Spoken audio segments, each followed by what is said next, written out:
According to the United States EPA in a report last updated in 2024, within the year of 2018, 35.7 million tons of plastic was produced in the US.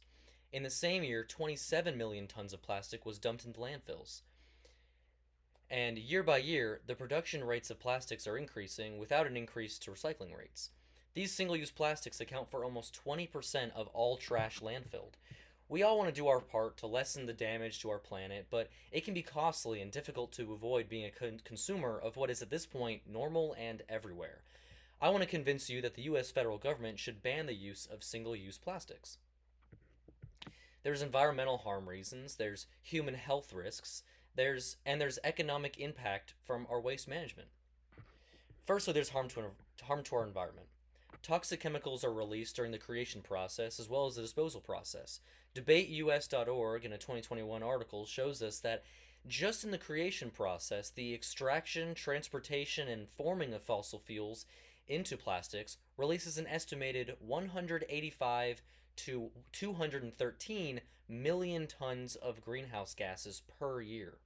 Not to mention the deforestation involved with fossil fuel extraction, which produces its own emissions and environmental downfalls.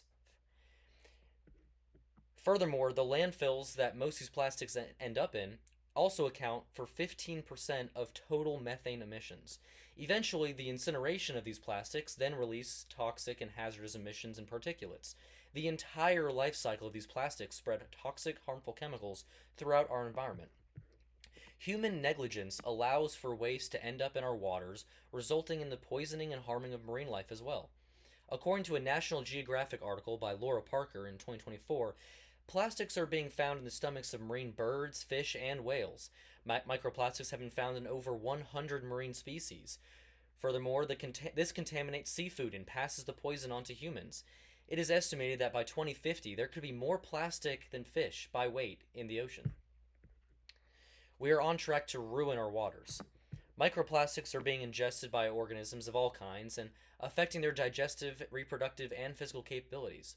Parker also says in her 2024 article that there are countless cases of animals dying from internal blockages or being strangled by trash, and certain species, such as oysters, are seen producing much fewer eggs due to the contaminants damaging their reproductive cells. Overall, there is significant damage to our ecosystem due to our negligence, and we must do better to protect our wildlife and land. Beyond our environment, we're also harming our own populations. DebateUS.org says chemicals from these plastics are leaching into foods and beverages, such as endocrine disruptors, carcinogens, and heavy metals, which lead to a range of health problems. These chemicals are fat soluble, which means oily and fatty foods that are stored in these plastics, they are likely to leach through, especially when heated. We are constantly exposed and constantly ingesting these proven to be harmful chemicals. Microplastics are everywhere, and they accumulate in the tissues of plants and animals, including ourselves, and can create an array of issues. As DebateUS.org's article says, such as necrosis, inflammatory issues, genotoxicity, oxidative stress, and apoptosis, which are linked to a number of health issues that plague the population. There is also a great risk of worsening health risks, including an increase to reproductive complications and birth defects, such as lung development impairment and childhood cancer. We are actively harming ourselves and our environment, and beyond that, we're even harming our economy with these poor decisions.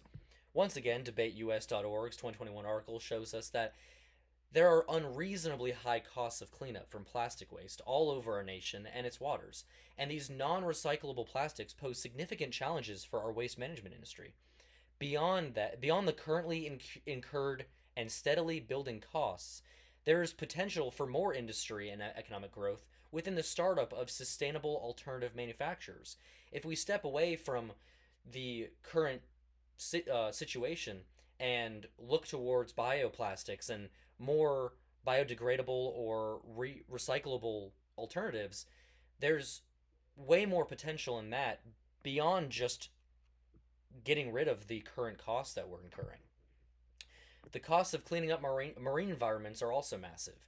In 2022 article by the International Knowledge Hub Against Plastic Pollution, they state that the estimated value in 2020 of the costs of damages done to our region's marine departments is 117 billion, and on our current path, plastic production is expected to quadruple by 2050. This is scary, and we're rapidly heading towards a life even more riddled with plague, crippling costs, and a dying ecosystem. There are also costs to repair damages and replace vessels and fishing gear, as well as negative effects on the tourism industry. Meyer says in his 2021 Science Advances paper, the shoreline cleanup efforts cost $1.26 billion per year along the Asian Pacific Rim alone. We are currently paying unreasonable amounts to make up for the savings from these single-use plastics, and the number is rising. The impacts are widespread, immense, and upon us, and although the costs to produce these plastics are low, the cost of cleanup and the cost of the environmental harm are much greater. Federal management of waste and a federal ban of single-use plastics is a huge step away from this crisis and towards the improvement of our entire planet. As it stands, we're living with environmental harm, human health risks, and negative economic impacts. The entire world ecosystem is impacted by neglectful choices of corporation, and federal management of plastics in this country is one way to lead us to a cleaner, safer, and more friendly future. Thank you.